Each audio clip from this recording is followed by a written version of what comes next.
tuvieron la idea magnífica de injertar las chilacas con los morrones. ¿Qué dio de resultado? El chile de tiempo. El único elemento que sí es típicamente de estas tierras, la biznaga. La biznaga que convertida en dulce le decimos acitrón. Ninguna de las cocinas de la Nueva España era tan rica, tan variada, tan suculenta como la de la Puebla de los Ángeles. Eso sí, así que es el gran platillo.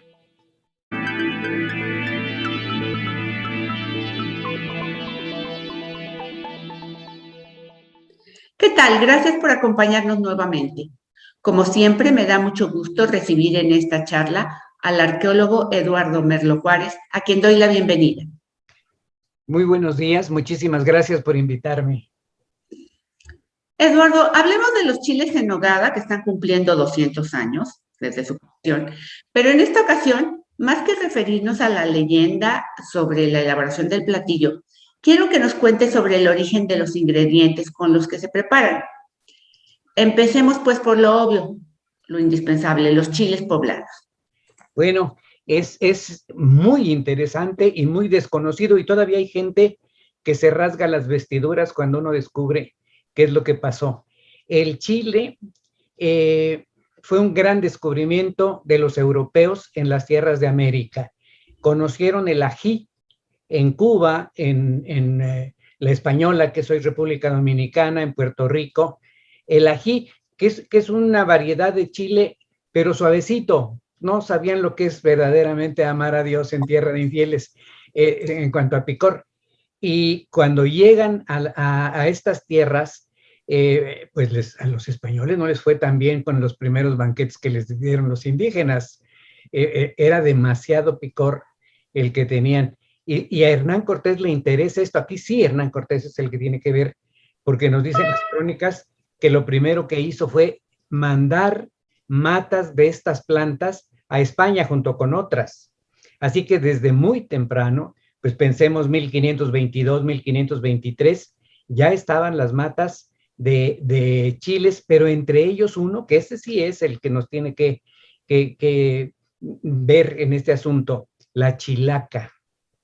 La chilaca. En la ciudad de Puebla casi no consumimos chilaca, no, pero en Cholula sí, bastante. La chilaca es un chile que se parece en consistencia, en color y todo al que llamamos chile de tiempo o chile poblano, solo que es muy, muy delgadita y larga, y por eso se llama chilaca. Chili acatl, el chile caña, es decir, porque está aflautado. Este sí pica, en serio pica. Y entonces estas matas se fueron a España y nos dicen las crónicas de allá que las señoras utilizaron la matita de adorno en los balcones. Entonces, pero los hortelanos españoles conocían los pimientos africanos, los pimientos morrones porque tienen el morro, o sea, la nariz chata, por eso se llaman morrones. Bueno, y entonces tuvieron la idea magnífica de injertar las chilacas con los morrones. ¿Qué dio de resultado? El chile de tiempo. El chile de tiempo. Porque si nosotros analizamos todo lo que se conoce de variedades de chiles en este mundo antes de que lleguen los españoles, no hay ninguno que llene esas cualidades, ninguno. Todos son pequeños, angostos, no son, salvo los chipocles que son rellenables, los demás cuesta mucho trabajo rellenarlos. Así que de España, se regó por todos lados de España, se juntaron con los morrones que allá llaman piquillos. Así que esas matas de los morrones americanos o morrones de Indias, como les decían, regresaron a estas tierras, se trajeron las matas y acá recuperaron un poquito del picor que habían perdido allá.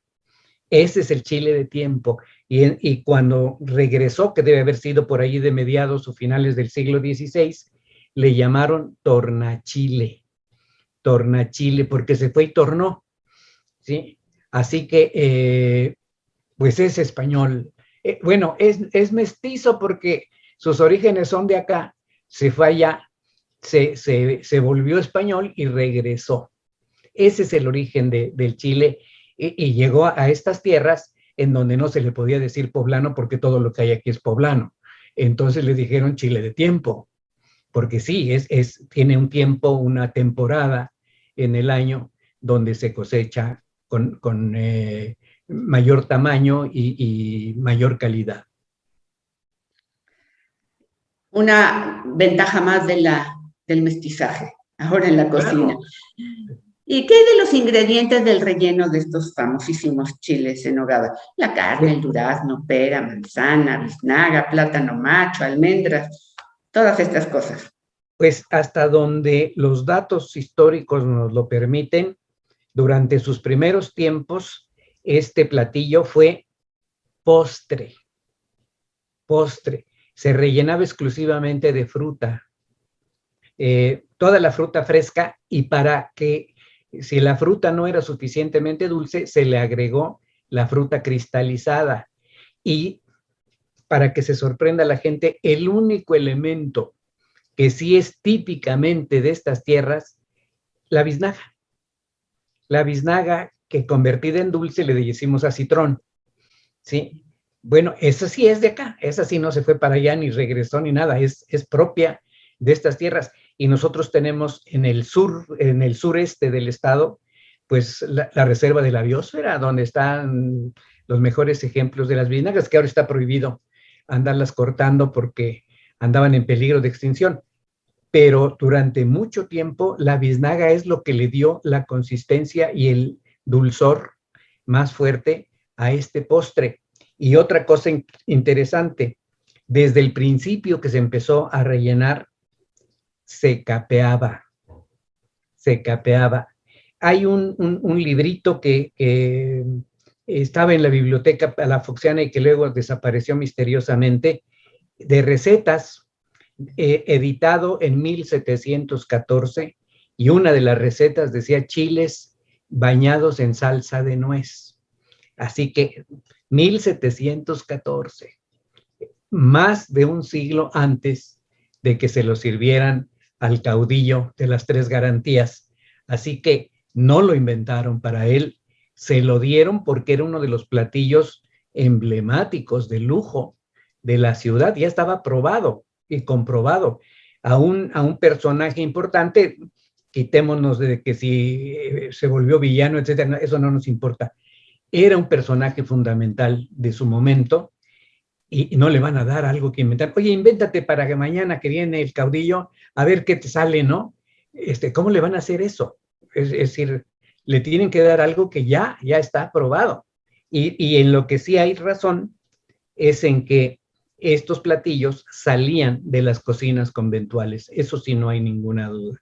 Las monjitas, pues allí en sus tareas tenían pues el encargo de hacer guisos suculentos, extraordinarios, no para ellas, sino para las familias distinguidas que lo agradecían pues con un generoso donativo para el convento.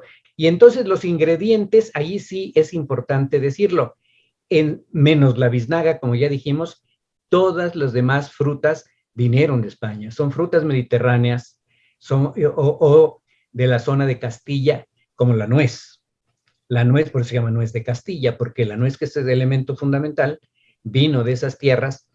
Probaron los frailes franciscanos, porque a ellos les debemos mucho de esto, y descubrieron que el mismo clima frío de las regiones de Castilla lo teníamos en las faldas de los volcanes, y sembraron los primeros nogales en Calpan. Ahí sí, los de Calpan tienen toda la razón en decir que dieron este producto para este platillo. Sí, se sembraron en Calpan porque el clima es ideal para que se den los nogales. En la huerta del convento de Calpan, de San Andrés Calpan, allí se sembraron los primeros nogales que se dieron muy bien.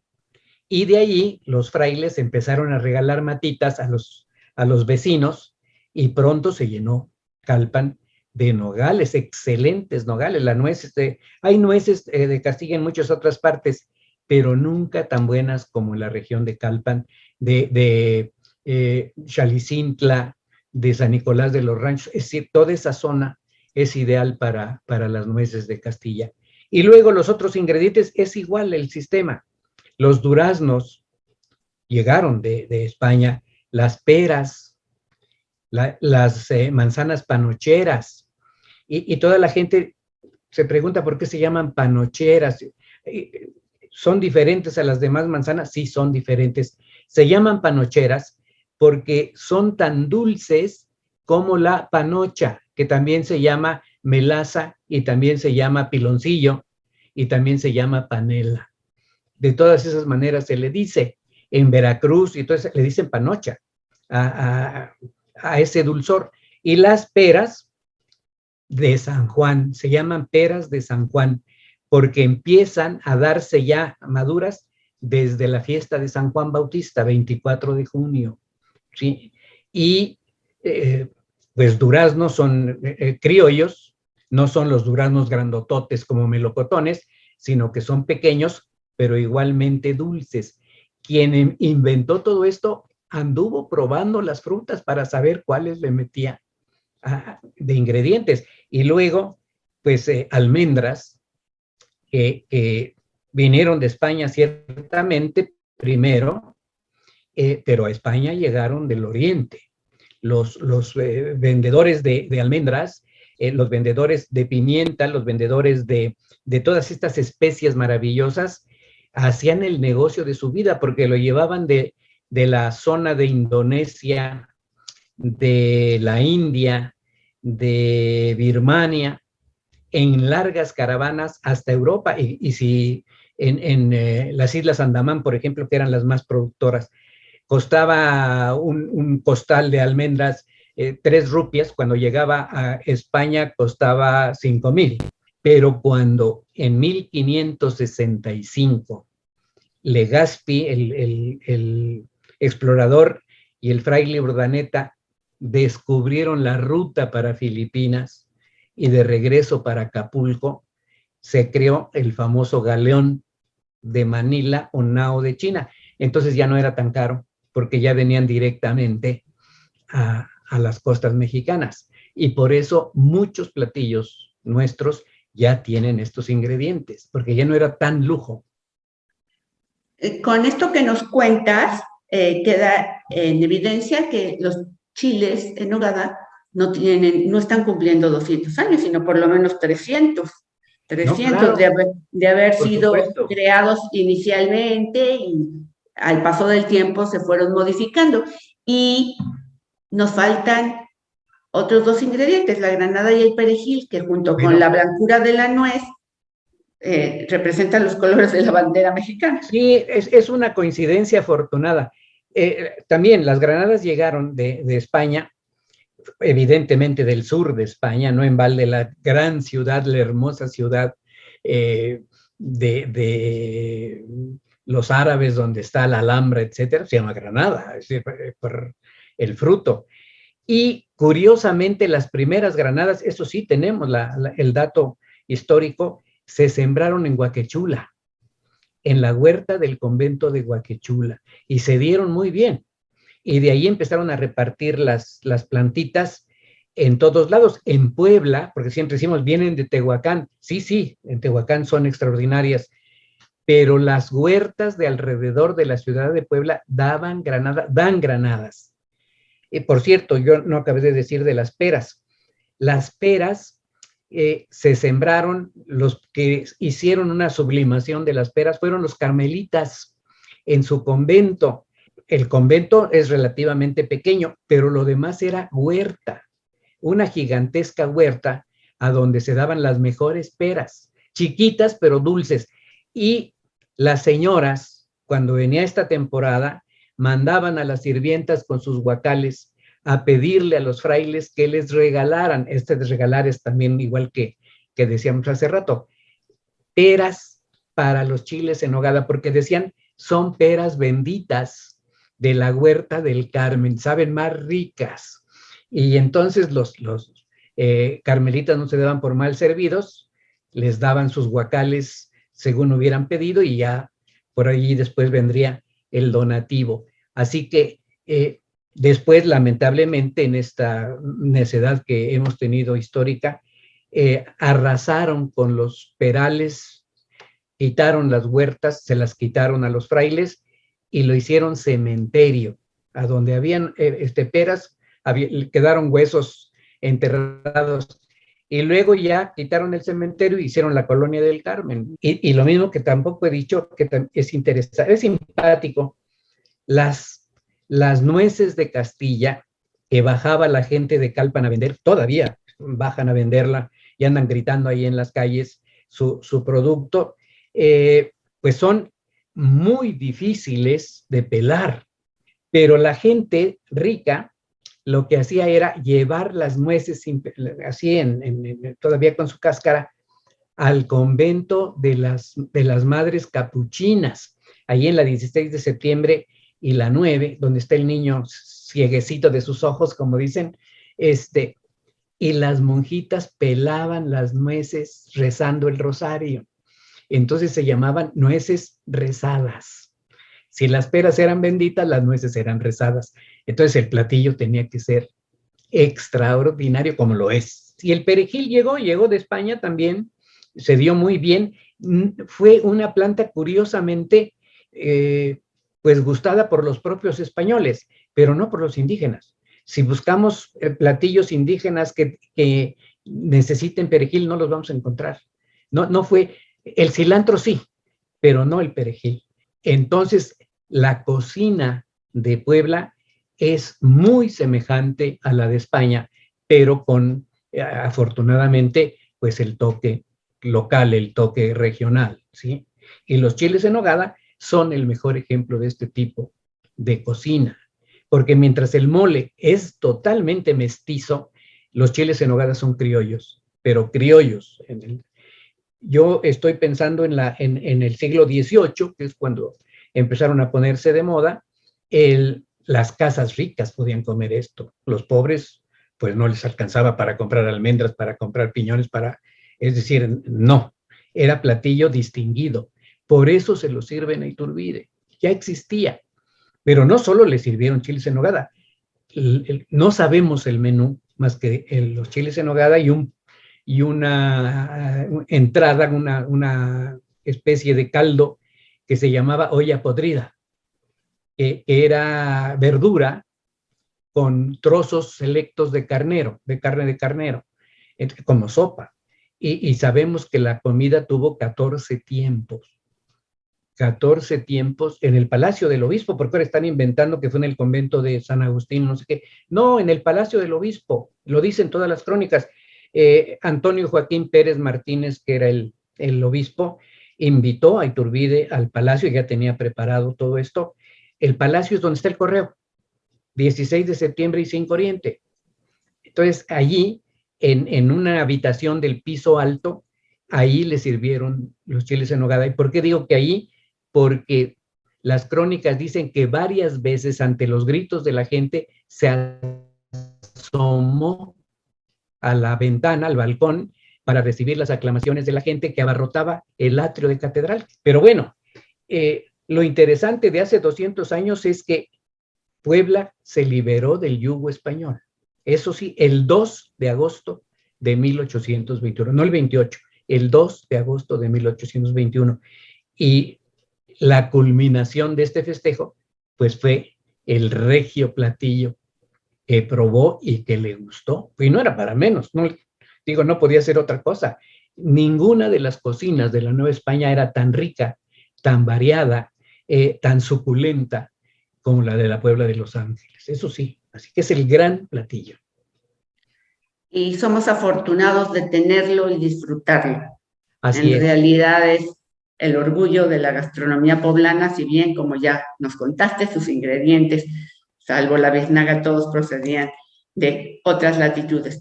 Eduardo, como siempre, es un gusto platicar contigo.